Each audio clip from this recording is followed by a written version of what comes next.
Welcome to the Modern Homesteading Podcast. We have allowed ourselves to become so disconnected and ignorant about something that is as intimate as the food that we eat. Be prepared to grow your own for victory. God said, I need somebody strong enough to clear trees and heave bales, yet gentle enough to yean lambs and wean pigs and tend the pink-foamed pullets who will stop his mower for an hour to splint the broken leg of a meadowlark. So God made a farmer. Hello and welcome to the Modern Homesteading Podcast. I'm your host, Harold Thornborough from smalltownhomestead.com. And today we're going to talk about raising urban livestock. I'm going to be joined by Sherry Willis from Half-Pint and she's going to tell us about her new course, and we're just going to talk about urban livestock a little bit. But before that, we'll jump into a few garden updates and podcast updates. Last week, I talked about spraying my tomatoes with a recipe of cornmeal, and it was brought to my attention by a listener that I didn't have that recipe up anywhere. I'm going to post that on last week's podcast show notes if you want to see that, to spray for blight and fungal diseases. Also, a warning. I said you can put that stuff on pretty heavy, and you can with a spray bottle. I put it in a spray bottle. I had sprayed it on my foliage and stuff. I did that twice on the tomato plants. They did great. But I had probably about a half a cup left in the bottom of that bottle. And I thought, well, I'll just dump this out next to this zucchini plant here, give it a little bit of nutrient.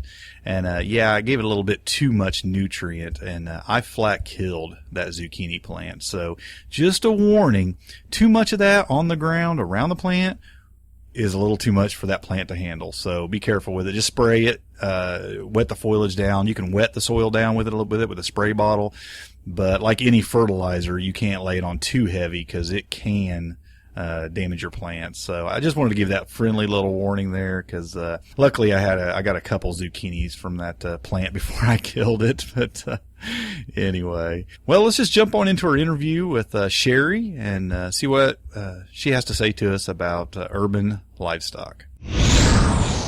I'm joined today by Sherry Willis from halfpinthomestead.com, and we're going to talk about her new course, Raising Urban Livestock. And this isn't the first time that Sherry's been on the podcast. She was actually my first podcast guest probably like a year and a half ago, probably somewhere around there. I'm not real sure. And she's been she wrote some blog posts for us in the past and things like that. But Sherry, welcome back to the Modern Homesteading Podcast. Well, I didn't realize that was your first podcast. You were your special. First guest, yes. You wrote a good blog post, I don't know, it's probably been over a year ago, and it was called 7 Reasons to Choose Small Livestock, I remember, and that was a really good blog post, and it's kind of relevant to what your course is dealing with here. So I was wondering if you could just, first, before we get into your eCourse, if you could just take a couple minutes and tell people about yourself if they didn't hear the first time you were on here. Well, I guess part of the reason that I'm so into the livestock is I grew up on our big ranch in Wyoming, so we've had livestock since I was little, and I didn't realize until, I guess, the last 5 or 6 years that was kind of an unusual way to grow up. I mean, we didn't have television, we didn't have a telephone even, and so we were always really self-reliant. It was 40 miles to town. You didn't just run to the grocery store for some milk. So our livestock were always a big part of our lives. And I continued that into my adult life, but discovered that the price of land makes it pretty hard to have a big ranch. So I kept downsizing, and it kind of has become a challenge to see how small can I really get and still have a significant amount of my food come from my homestead. So Sure. It's kind of been fun. Yeah. I find that raising urban livestock is really one of the most rewarding things you can do on a homestead, but it's also one of the most challenging things for sure. It is, and through my fodder, I sell the fodder systems, and through that business, I discovered that many people don't have any experience with animals, I guess, other than their pets, their cats, their dogs, gerbils, or whatever. And that's a whole different mindset. Pets are not the same as production livestock, and sometimes people really don't understand what they're getting into, thinking, oh, it's like having a dog or a cat. Well, yes, you feed it and that kind of thing, but it's a different mindset altogether, and you have different constraints and different things that you do with livestock than you do with pets. Sure. Well, you wrote this new eCourse. You put this eCourse together. Can you just tell us a little bit about that and maybe what moved you to have an eCourse and share it with everyone? Well, my fodder systems and the plans for my fodder system come with tech support. And I was finding that I was actually doing more education about caring for the animal itself than I was actually, taking care of the fodder system. What to feed them, how to keep them, that kind of thing. So I realized that, and I was contacted by a lot of people, and I realized that there's a real need for just information starting from the very beginning. There's a lot on gardening, there's a lot on, small space gardening, container gardening, that kind of stuff. There's really not very much on keeping small livestock in small spaces. And so I just felt like there was a need for that and thought, this would be kind of a fun topic to explore and see what I could come up with. So that's what I did. Sure, yeah, I think it was really good. I looked through it. You had me look through it, and I thought it was really good. Can you tell folks what kind of animals you cover in the course? Well, it's a 6-day course. You get a section every day for 6 days after you register for it. The first one really just goes through animals in general and livestock in general and asks you a lot of questions. There's a worksheet at the beginning. Can you kill these animals if they're for meat or for you're going to have to kill them if they're for meat. So can you do that? What are you going to do with that hen when she stops laying eggs? One of the real constraints with urban homesteading is space. So you really can't afford to have a non-productive animal. Urban settings are not designed for livestock, so you have to figure out where you're going to get feed and how you're going to transport it and that kind of stuff. And that's the first chapter. And then the next chapters cover 4 different types of animals. I go through chickens, which there's quite a bit of information on keeping chickens in an urban setting just because it's been popular for a while. Then I go into meat rabbits. They're a wonderful, wonderful urban animal just because they don't make any noise and you can get so much from so little space with meat rabbits. Then I go into miniature dairy goats. They are probably the most challenging and time-consuming animal to keep as urban livestock. They're very personable, but they can be loud and they require a lot of care and time. And so I go through how much you're going to have to do with that. And then the last one is miniature pigs for meat. And I realized that a lot of people consider those pets, but they came from the places that they came from. They were meat animals, and they're a wonderful way to use food scraps and things that you're not going to eat and turn them into healthy, safe meat. So, sure. And then you just kind of, the very end, you just kind of go through maybe some additional questions and some food for thought about, what are you going to tell your family? What are you going to, what are your kids, how involved are your kids going to be? That kind of thing. So just some things to think about.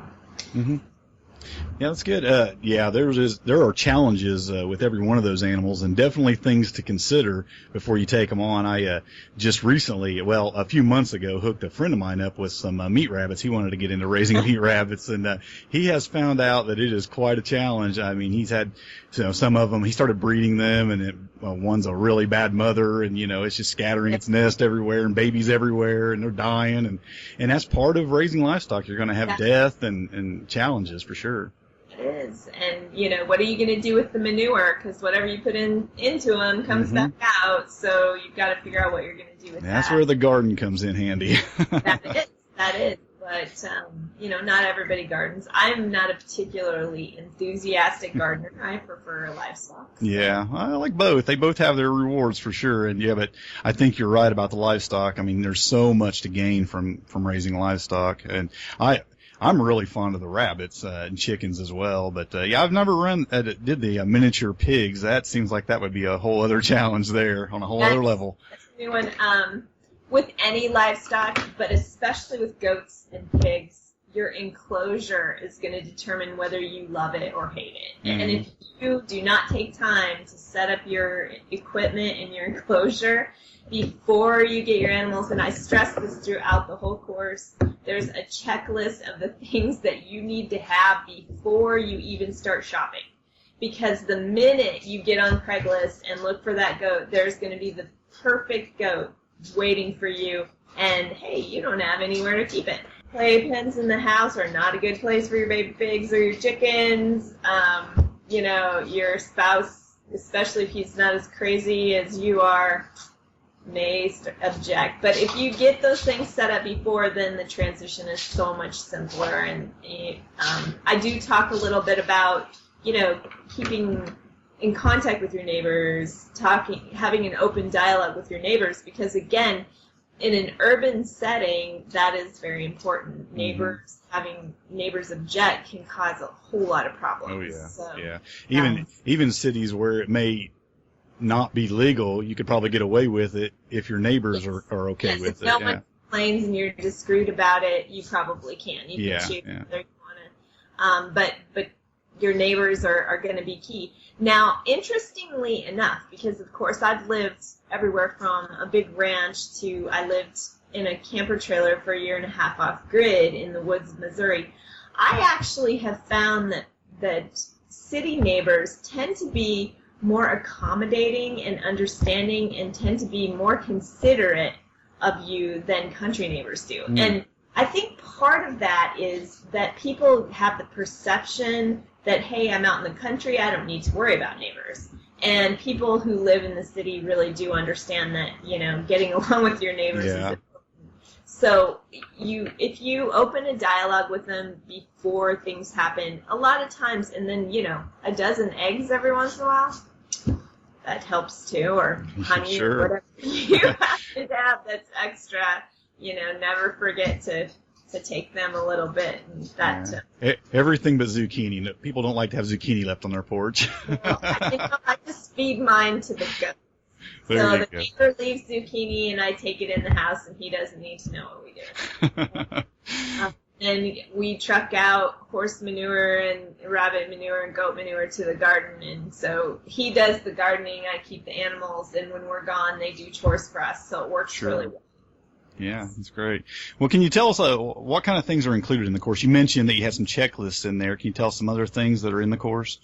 Well, all the course is done in, you can either read it or you can listen to it. There's a downloadable audio that allows you to listen to each part, because I know everybody's busy and they may not have time to sit and read. It's not very long. Each lesson's fairly short, 5 or 10 minutes recording, but if you're in your car on the way to work or something, you can listen to it. It comes with worksheets to just kind of put your thoughts down in the first chapter, and every animal chapter has a checklist. There's also a video on how to milk a goat. So too many people see the cartoons. It's like, no, you don't pull down. This is how you do it. So there's a video, and then, of course, anybody who takes my eCourse pretty much has full access to email me any questions or ask whatever they want to. So. Okay. Yeah. Now, who's going to benefit the most from this course? I would say, well, really anyone who's not had that type of animal before, but for the most part, people who have had maybe pets but have never had production livestock, because I really do get into the nitty-gritty of how to kill it and how to butcher and what to do with that stuff. And, if you've never thought of that, even, we're so far removed from the cycle of life right now. Most people, I just go to the grocery store for my meat so the animals don't get killed. I've seen that several times, and it's like, let me explain something here. Yeah. So, Yeah. Well, you get at least we can make sure that they're ethically raised before they're dispatched, and that's a big part of it. Yes. And, my thing is they tend to feed commercial animals a lot of industrial waste. Like, they'll truck dairy cattle, they truck candy bars that are rejected and stuff and feed. So, that's not very healthy for anybody. But it's important to I think for kids especially to understand, when you eat something died, whether it's a carrot or whether it's a rabbit, it doesn't matter. Something got pulled, got killed. Yeah. So, the other thing I do stress is you're not going to save money. So don't go into any kind of homesteading expecting that you're going to be able to beat Walmart's hamburger prices or Walmart's chicken, because you simply cannot. You don't have the government subsidies. You don't have, you're not feeding industrial waste. So you're not going to come out that way. What you will have is healthy meat, and that's, or healthy milk. And that's maybe more important, spend a few extra dollars on your food and you could save a lot at the doctor's. Yeah, like Joel Salatin says, if you think healthy organic food is expensive, try cancer. Yes, chemotherapy, radiation, that'll Yeah, and it's not a guarantee that, of course, we're saying that eating healthy meat, but it's a healthier way to live, no doubt about it. Well, something I was thinking about when I was looking at your course was this course could very well convince somebody that they shouldn't have urban livestock. And I think that right there is worth the price of the course if that's the case. Yes, and it is designed to do that. It's designed to make people think because, although urban homesteading is a new thing, it's actually an old idea. I mean, there have been livestock in cities. It's just recently that livestock was even banned from cities, like in the last 100 years. People brought their livestock with them because we just didn't have the trucking infrastructure and that sort of thing to transport food for a long way, so food had to be close by, and people had their little goats and whatever. So it's not really new, but it's new to us, and I hate to see the bad publicity, because there are groups that don't want animals to be used for food at all, and there are also groups that don't want people to be particularly self-reliant, and they love to talk about how many abandoned chickens there are at the animal shelter, or how many, things didn't work out. And people need to be aware of these things, because those animal shelters are not set up for livestock. Right. If you can't keep your chicken, can you sell it to somebody who will eat it? Because it's not fair for you to expect somebody to keep it as a pet when you're not willing to keep it. And that's not really its purpose. Yeah. So I always see a bunch of roosters on Craigslist for sale, or even for free. Yes. Yeah. I took some to the auction the other day. That's the problem with hatching your own eggs. Yeah, you never know. You get half roosters. We actually got one more hen than we did roosters, which is pretty cool. So. Oh, that's neat. Yeah. Well, yeah, I think that absolutely the course could be it could be very beneficial to convince you if indeed you shouldn't have livestock. But also, even if you have one of these animals and you want to try one of the others, I mean, the course could be very good for that too, to help you realize, well, this is what I need to do to try this other animal. I'm raising rabbits, I want to go with chickens, or I want to try the goats. So it's really good for that too. And I did try to go from the easiest to the most difficult animal. I put the pigs last because I actually have the least amount of experience with miniature pigs. My experience is with large pigs, and so a friend of mine, Ms. Alexander at Butthart Farms, she helped me. That's what she does. She raises coon-coons for meat and for pets and what have you. And so she helped me a lot with the last chapter, because I just didn't have experience with the small ones and wanted to know, okay, what's really the difference. But chickens, really easy. Rabbits, more work, but they're in small cages, so, they don't.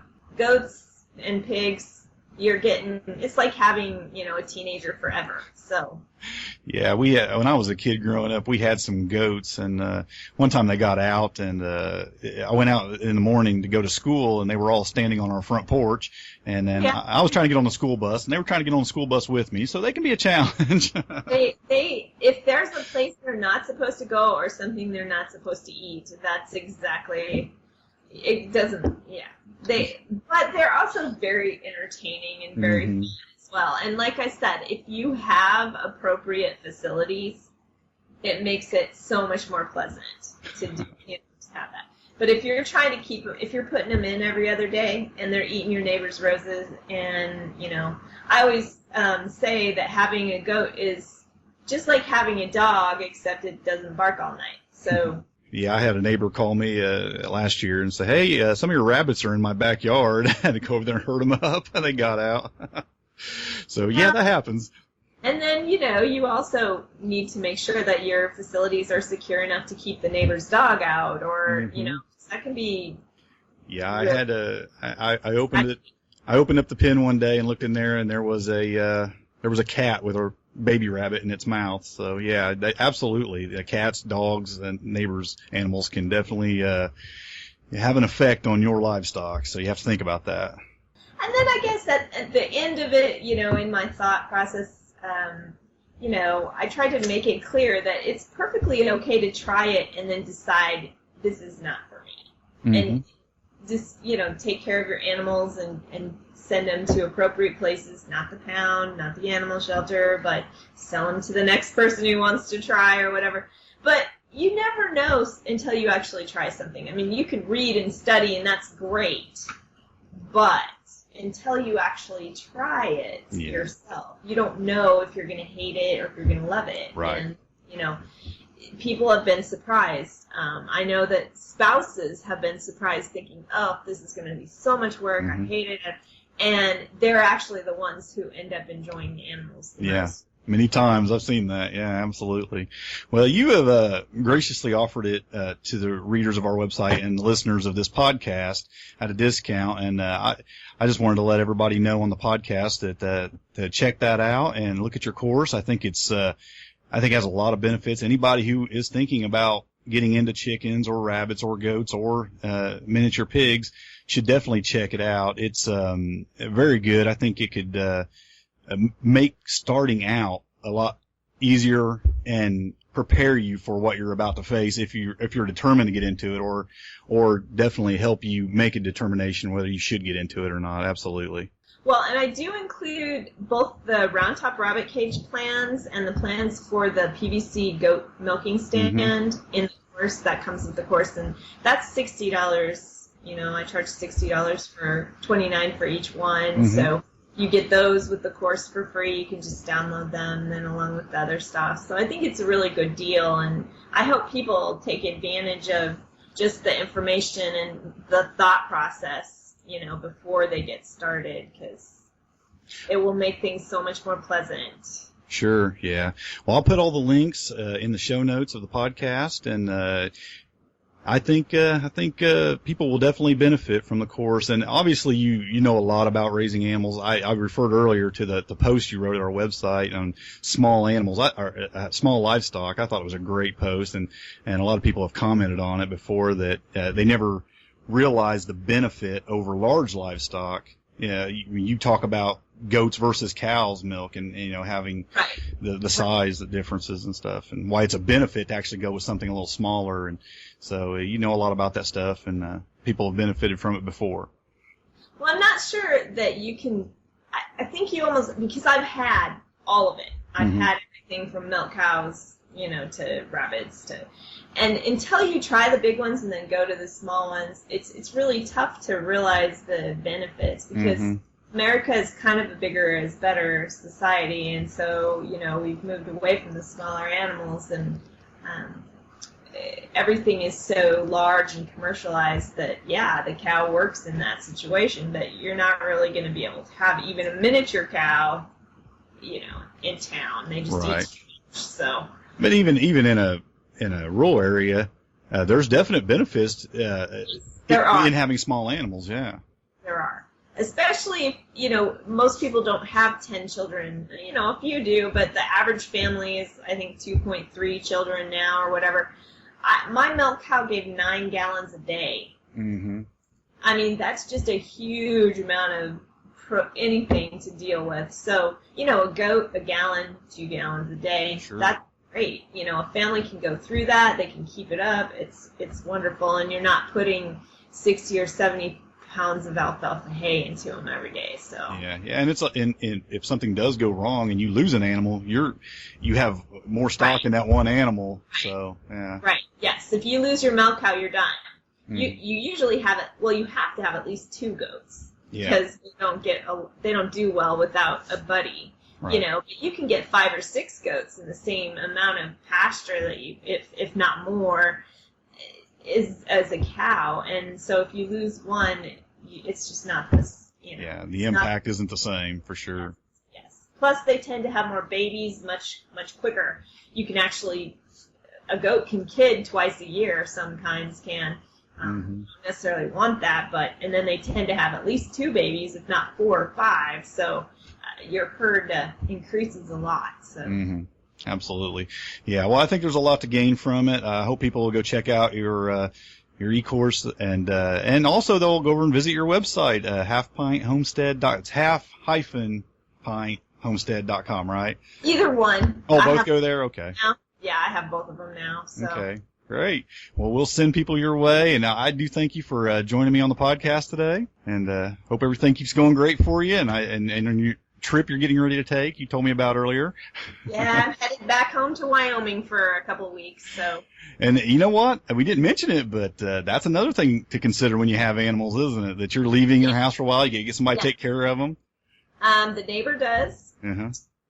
We actually purposefully bred, because one thing is you plan your trips far in ahead, and we bred the goat so that she would still have her babies when we went on this trip, so nobody has to milk because the baby goats, and that's why I chose not to bottle feed the baby goats so that they could, and then they'll be old enough to wean when we get back. So, sure. Yeah. But yes, you really do have to plan for those things, and it makes it much more difficult you don't just drop everything and go somewhere anymore. Yeah, that little tidbit of information right there is worth the price of the course.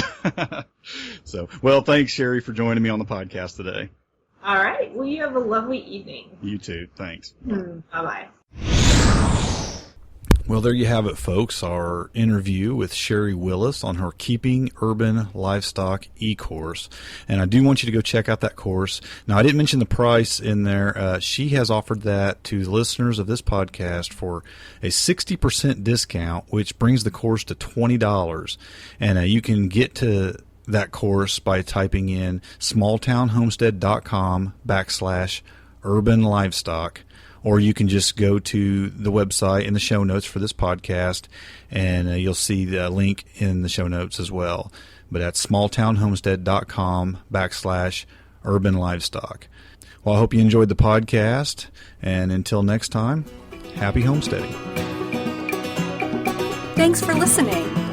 To see the show notes for this podcast or listen to other podcast episodes, go to smalltownhomestead.com.